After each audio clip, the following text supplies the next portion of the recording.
प्यारे दोस्तों, फिर से एक कड़वा भजन लेकर आई हूं आपके सामने। लोग कहते हैं बंदगी कबूल नहीं होती है। पता नहीं, सबका सुनते अल्लाह मेरा ही नहीं सुनता।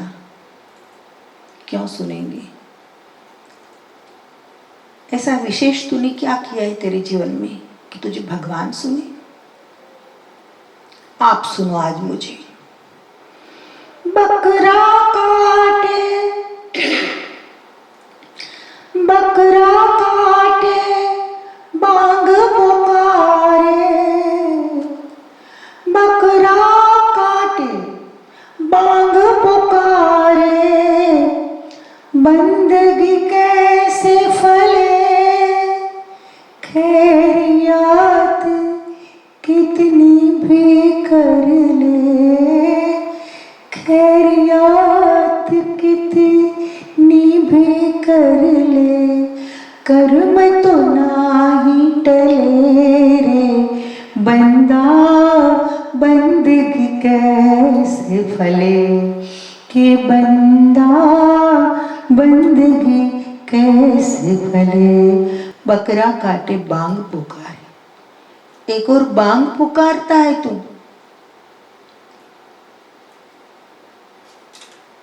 दूसरी ओर बकरा काटता है। बंदगी कैसे फल? कोई कहेगा कि ये तो हमारे मजहब में लिखा है, रेफरेंस अलग होगा, कारण अलग होगा, कुर्बानी का अर्थ अलग होगा। अब्राहम ने जो कुर्बानी दी थी, इस कथा आप मुझसे ज्यादा अच्छी तरह से जानते हो दोस्तों। तो किस स्थिति में अब्राहम ने अपने बच्चे की बलि चढ़ाने की तैयारी कर ली, पूरी आस्था के साथ, अकीदत के साथ, श्रद्धा के साथ, और फिर परमात्मा ने कृपा करके वहां बकरा बना दिया और बच्चे को बचा लिया। परमात्मा इतने कृपालु है और तू इस बात को समझे बिना काटता जा रहा है। एक ईद का दिन आता है जिसे पावन समझते हो और आसमान में चांद निकलने के साथ करोड़ों बकरे कट जाते हैं। ये क्या कोई पुण्य कर्म लगता है? मैं तो कहती हूं कि अगर मजहब में कहा है तो भी समय समय पर मजहब की बातों को अर्थघटन बदल कर समझानी चाहिए, लोगों को सत्य लोगों के सामने लाना चाहिए। संत राबिया का नाम सुना होगा आपने। राबिया ने कुरान हाथ में लिया, खोला, कुरान में शैतान शब्द था। राबिया ने कुरान में से शैतान शब्द को हटा दिया। कुरान में कोई फेरफार नहीं कर सकता, मार देते लोग, इतने कट्टरवादी होते। लेकिन राबिया ने कुरान में फेरफार कर दिया, बोले शैतान जैसा शब्द इतने अच्छी कुरान में अच्छा नहीं लगता। तो आप भी फेरफार करो, जहां पॉजिटिव हो, पॉजिटिव बात हो सकती है, ये तो करो। बकरा काटे बांग पुकारे, बंदगी कैसे फले, खैरियत कितनी भी कर ले। आप कहते मैं तो इतनी खैरियत करी, आज इतने लोगों को खिचड़ी बांटी, इतने लोगों को खाना बांटा, इतने लोगों को शरबत पिलाया, खैरियत कितनी भी कर ले, लेकिन कर्म तो ना ही टले। तेरा कर्म है वो तो नहीं टलेगा, कर्म तो तुझे भुगतना ही होगा। और फिर आप ऐसा लॉजिक चलाओ कि तो कर्म है, ये तो भुगतना पड़ेगा। लेकिन कर्म करते क्यों हो? ऐसे ऐसे कर्म करते क्यों हो? बचो ना कर्म से। क्या कुरान में या कोई भी आपके ग्रंथ में ऐसा कहा है कि बकरा नहीं काटोगे तो नरक में जाओगे? मुझे बताओ, एक भी जगह ऐसा लिखा है कि बकरा नहीं काटोगे, मुर्गा नहीं काटोगे तो आप जहन्नुम में जाओगे? नहीं लिखा होगा, मैं नहीं मानती हूं, मैं नहीं मानती हूं। और अगर कोई ऐसा लिखा हुआ ले भी आए तो भी मेरी श्रद्धा नहीं है। मैं कहूंगी इसमें किसी ने फिर पिष्ट पेषण कर दिया है, उसमें क्षेपक लगा दिया, किसी ने थिगड़ा मार दिया, किसी ने जोड़ दिया। ऐसा नहीं हो सकता, कुरान में ऐसा नहीं हो सकता। ऐसी वाणी आसमान में से उतर ही नहीं सकती, मोहम्मद साहब के दिल में उतर ही नहीं सकती। तो बकरा काटे बांग पुकारे, बंदगी कैसे फले, खैरियत कितनी भी कर ले, कर्म तो ना ही टले। कितनी भी खैरियत कर, लेकिन तेरे कर्म जो है, जो हिंसा है, जो आह निकलती है गूंगे जीव की, उससे तो तू नहीं बच पाएगा। कर्म तो ना ही टले, बंदा बंदगी कैसे फले।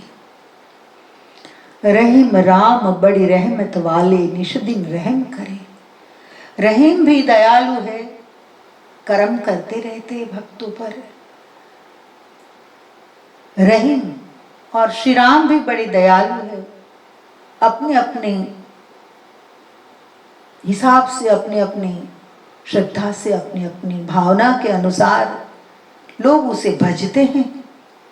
कोई अल्लाह कहता है तो कोई ईश्वर कहता है। तत्व तो एक ही है, स्वरूप भले अलग अलग हो, तत्व तो एक ही दोस्तों। तो रहीम राम बड़ी रहमत वाले, निश दिन रहम करे। तो रात और दिन तेरे पर रहम कर रहे हैं। मंदिर मस्जिद में छिप जाए तो दुनिया कैसे चले। मंदिर में भले आप जाओ उसे मिलने के लिए, मस्जिद में भी भले जाओ नमाज पढ़ने के लिए, अच्छी बात है, गलत नहीं है। कम से कम दिन में 4-5 बार तो, इतने कुछ क्षणों के लिए तो आपने इबादत कर ली भगवान की, अच्छी बात है। रहीम राम बड़ी रहमत वाले, निश दिन रहम करे। ये तो रात दिन हमारे ऊपर रहम करते रहते हैं। मंदिर मस्जिद में छिप जाए, लेकिन याद रखना, आप भले मंदिर में जाओ, मस्जिद में जाओ, अच्छी बात है, वहाँ के वाइब्रेशंस आम जगहों से अच्छे होते हैं, ज़्यादा शांति ले सकते हो। हर इंसान वहाँ आस्था लेकर आता है, प्रभु के लिए प्रेम लेकर आता है, इसलिए वहाँ का माहौल विशिष्ट होता है। वहाँ का माहौल इतना शांत होता है, अच्छा होता है, प्रेम पूर्ण होता है कि वहाँ आपको ज़्यादा शांति मिलती है। लेकिन मेरे हिसाब से मैं कहूँ कि भगवान अगर मंदिर और मस्जिद में ये कोई ऐसा कहे तो ये गलत है, क्योंकि भगवान अगर राम अथवा रहीम मंदिर में छिप जाए या मस्जिद में छिप कर बैठ जाएंगे जो, तो फिर ये दुनिया कौन चलाएगा। ये सारा ब्रह्मांड जो चल रहा है वो ईश्वर की कृपा से चल रहा है। तो मंदिर में छिप कर नहीं बैठते परमात्मा, ये तो कहीं बादल बन के बरसते, कहीं सूरज बन के चमकते, कहीं आसमान बन के वृक्ष बन के, कहीं आसमान बन के वृक्ष बन के, नदी बन के मनुष्य की सहायता कर रहा है। कुदरत ही मुझे ये सूफी वाद इसलिए बहुत ज्यादा पसंद है कि कुदरत को ही परमात्मा मान लिया है, कुदरत ही ईश्वर है। दोस्तों 25 पाप कर 5 नमाज की, सुनना, 25 पाप कर 5 नमाज की, गिनती उल्टी चले। 25 पाप करी, पाप 25 की और नमाज 5 करी। मैंने कहीं कहा है, एक शेर याद आ रहा है कि सिर्फ तस्बीह के दाने से तूने काम लिया, सिर्फ तस्बीह के दाने से। हिंदू माला हाथ में लेते, मुस्लिम तस्बीह लेते हैं, पत्थर की होती है। सिर्फ तस्बीह के दाने से तूने काम लिया, गुनाह तो बेहिसाब किए, गुनाह तो बेहिसाब किए, और गिन गिन के उसका नाम लिया। तुझे गिनना है तो तेरे गुनाहों को गिनना, तो कम से कम तुझे इतना तो याद रहे कि नहीं नहीं नहीं, आज हद हो गई, इतने गुनाह नहीं करने हैं मुझे, बस हो गई तेरी तस्बीह। गुनाह तो बेहिसाब किए, गुनाह को कोई हिसाब नहीं रखता है, और भगवान के नाम की गिनती रखते हैं कि हमने 100 माला की, 200 माला की। क्या किसे उल्लू बना रहे हो आप भगवान को। इतना आसान नहीं है। दुनिया को उल्लू बनाते बनाते लोग भगवान को भी बनाने लगे, लेकिन ये इतना आसान नहीं है, असंभव है। ये सर्वद्रष्टा है, सर्वद्रष्टा, सबको देखता है, अंतर्यामी है, तेरे भीतर जाकर उसे सब पता है तो क्या सोच रहा है, क्या उल्लू बना रहा है, क्या कर रहा है। 25 पाप करी 5 नमाज की, 25 पाप करी 5 नमाज की, गिनती उल्टी चले। बिस्मिल्लाह रहे मान रहीम कहे, बिस्मिल्लाह रहे मान रहीम कहे, कैसे हराम पचे।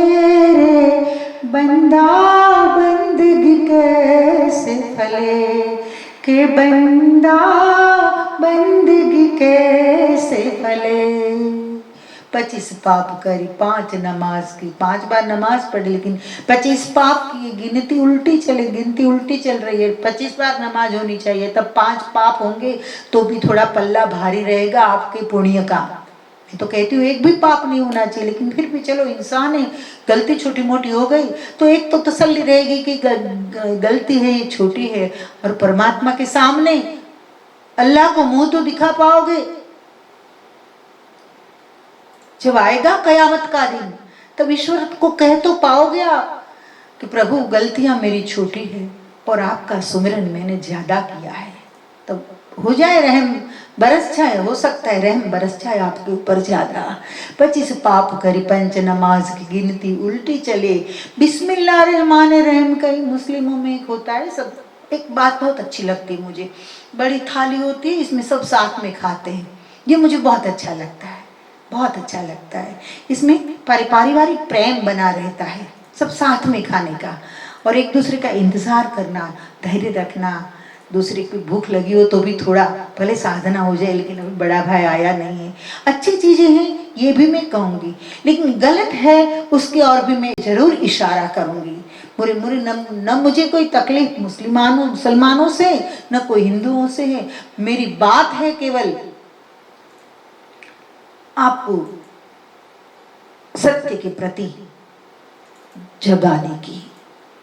तो 25 पाप करी 5 नमाज की गिनती उल्टी चले, बिस्मिल्लाह रहमान रहीम। कही हाँ एक बात अच्छी लगती, मैंने बताया ना कि बड़ी थाली में सब साथ में खाते हैं, लेकिन तब खाने के वक्त बोलते बिस्मिल्लाह रहमान रहीम, ईश्वर को अर्पण करके फिर खाते हैं।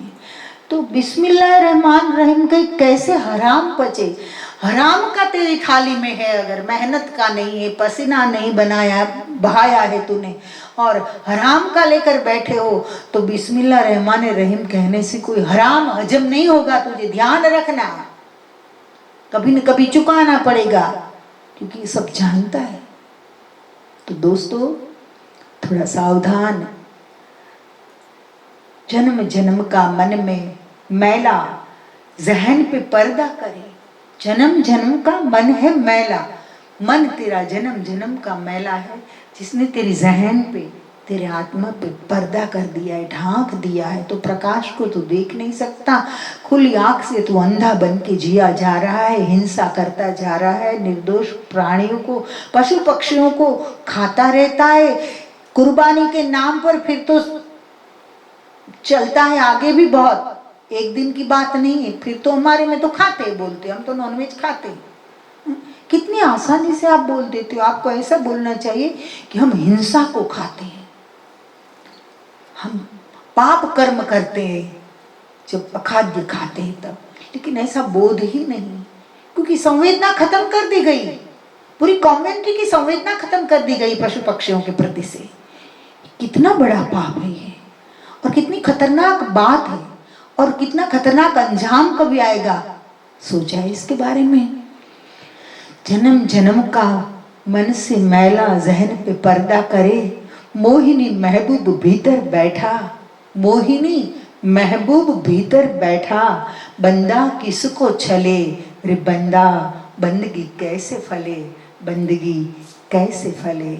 महबूब तो भीतर बैठा है, सब कुछ उसको पता है तो क्या कर रहा है। हाँ, वो साक्षी बनकर बैठा है, कुछ बोलता नहीं है। कहा जाता है ना, ईश्वर की लाठी में आवाज नहीं होती, लेकिन पता चल जाता है जिसको पड़ती है वो लाठी, वो हाँ ये मुझे पड़ी। तो दोस्तों सावधान हो जाइए, थोड़ा समझिए।